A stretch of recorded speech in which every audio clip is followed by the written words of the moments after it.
Yesterday courier private limited. Domestic international cargo உங்கள் இல்லம் தேடி வந்து கொரியர் புக்கிங் டெலிவரி செய்து தரப்படும். வணக்கம். தலைப்புச் செய்திகள்.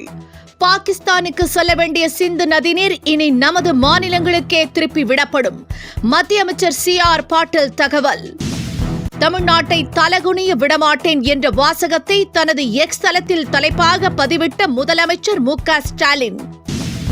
டெல்லி சென்ற EPS குடியரசு துணைத் தலைவர் CP ராதாகிருஷ்ணனை சந்தித்து வாழ்த்து தெரிவித்தார். தன்னை யாரும் மிரட்ட முடியாது என செங்கோட்டையனுக்கு மறைமுக எச்சரிக்கை. நடப்பாண்டில் 50,000 இலவச விவசாய மின் இணைப்புகளை வழங்க தமிழக அரசு ஒப்புதல். 2 லட்சம் விண்ணப்பங்கள் வந்துள்ளதால் சீனியாரிட்டி அடிப்படையில் வழங்க முடிவு. அடுத்தடுத்து ரீ-ரிலீஸுக்கு தயாராகும் உச்ச நட்சத்திரங்களின் திரைப்படங்கள். அஜித் நடித்த அட்டகாசம் திரைப்படம் அக்டோபர் 31ஆம் தேதி வெளியாகும் என தகவல். இனி விரிவான செய்திகள். சிந்து நதிநீர் இனி பாகிஸ்தானுக்கு பாயாது என்றும் நமது நாட்டில் பற்றாக்குறை ஏற்படும் மாநிலங்களுக்கு திருப்பி விடப்படும் என்றும் மத்திய அமைச்சர் CR பாட்டீல் தெரிவித்துள்ளார். இதன் மூலம் விவசாயிகள் பொதுமக்களின் பிரச்சினைகளுக்கு தீர்வு காணப்படும் என்றும் அவர் கூறியுள்ளார். பகல்காம் தாக்குதலை தொடர்ந்து பாகிஸ்தானுக்கு எதிராக இந்தியா கடுமையான நடவடிக்கைகளை எடுத்து வருகிறது. சிந்து நதிநீர் ஒப்பந்தத்தில் பாகிஸ்தானுக்கு வழங்க வேண்டிய நீரை இந்தியா நிறுத்தியிருக்கிறது. தமிழ்நாட்டை தலைகுனிய விடமாட்டேன் என்ற வாசகத்தை முதலமைச்சர் MK ஸ்டாலின் தனது எக்ஸ் தள பதிவில் வைத்துள்ளார். அண்ணாவின் பிறந்தநாளையொட்டி நேற்று முதலமைச்சரும் திமுகவினரும் தமிழ்நாட்டை தலைகுனிய விடமாட்டேன் என்ற உறுதிமொழியை ஏற்றனர். இந்த நிலையில் முதலமைச்சர் எக்ஸ் தள கணக்கில் தனது பெயருடன் அந்த முழக்கத்தை இணைத்துள்ளார். அதே முழக்கத்தை தனது புரொஃபைல் புகைப்படத்திலும் அவர் வைத்துள்ளார். டெல்லி சென்றுள்ள EPS குடியரசு துணைத் தலைவர் CP ராதாகிருஷ்ணனை சந்தித்தார். செங்கோட்டையன் போர்க்கொடி தூக்கியுள்ள நிலையில் அமித்ஷாவை சந்திப்பதற்காக EPS டெல்லி சென்றுள்ளார். அங்கு குடியரசுத் தலைவர் மாளிகையில் நடைபெற்ற சந்திப்பில் CP ராதாகிருஷ்ணனை EPS பூங்கொத்து கொடுத்து வாழ்த்தினார். இந்த சந்திப்பின் போது KB முனுசாமி, வேலுமணி, தங்கதுரை உள்ளிட்ட அதிமுகவின் மூத்த நிர்வாகிகள் உடனிருந்தனர்.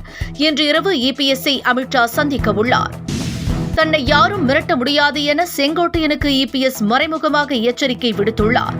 அதிமுகவை ஒன்றிணைக்க வேண்டும் என செங்கோட்டையன் விடுத்த கெடு நேற்றுடன் முடிந்தது.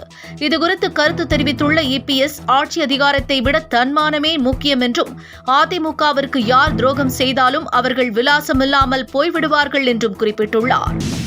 டெல்லி பாஜக தலைமை எல்லாவற்றையும் சரி செய்துவிடும் என்று யாரும் பகல் கனவு காண வேண்டாம் என்று TTV தினகரன் தெரிவித்துள்ளார்.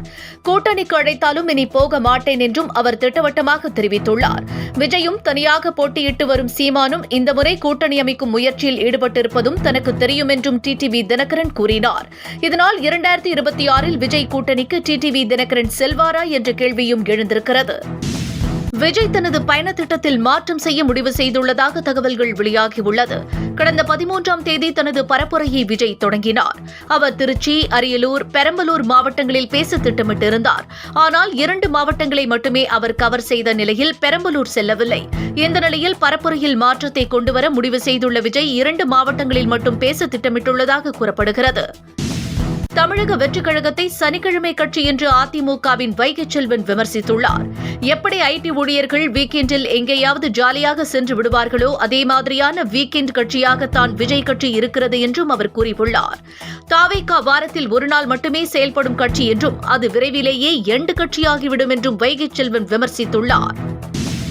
ஒற்றுமை என்ற பெயரில் செல்லா காசுகள் புதிய கோஷம் எழுப்புவதாக RB உதயகுமார் விமர்சித்துள்ளார். சிலர் கூலிப்படையாக செயல்பட்டு அதிமுக விசுவாசத்தை சிதைத்து விடலாம் என்று முயற்சி செய்கிறார்கள் என்றும் அவர் கடுமையாக சாடினார். EPS-க்கு பலவீனத்தை ஏற்படுத்த நினைக்கும் செல்லா காசுகளின் திட்டம் ஒரு காலத்திலும் ஈடேறாது என்றும் சிலர் பதவி சுகத்தையும் அதிகாரத்தையும் பெற இப்படி நடந்து கொள்வதாகவும் முன்னாள் அமைச்சர் RB உதயகுமார் கடுமையாக விமர்சித்துள்ளார். தண்டகாரண்யம் படத்தை முற்போக்கு சிந்தனை உள்ள அனைவரும் வரவேற்க வேண்டும் என்று திருமாவளவன் கேட்டுக் கொண்டுள்ளார். மக்கள் நக்சல்வாதிகள் பக்கம்தான் நிற்பார்கள், நக்சல்கள் மக்கள் பக்கம்தான் நிற்கிறார்கள் என்றும் அவர்கள் கூறியுள்ளார். அதிகார வர்க்கத்தின் பக்கமே ஒருபோதும் நிற்க மாட்டார்கள் என்பதை இந்த படம் உணர்த்துவதாக திருமாவளவன் கூறியுள்ளார். மேலும் நக்சல்வாதிகளை மக்களுக்கான போராளிகள் என்றும் பாதுகாவலர்கள் என்றும் திருமாவளவன் குறிப்பிட்டுள்ளார். இத்துடன் 5 மணி செய்திகள் நிறைவு பெறுகின்றன. மீண்டும் செய்திகள் இரவு 10 மணிக்கு. வணக்கம். என்றும் உங்களுடன் மை இந்தியா. முக்கிய செய்திகளை உடனுக்குடன் தெரிந்து கொள்ள சப்ஸ்கிரைப் பண்ணுங்க, பெல் பட்டனை பிரஸ் பண்ணுங்க. என்றும் உங்களுடன் மை இந்தியா.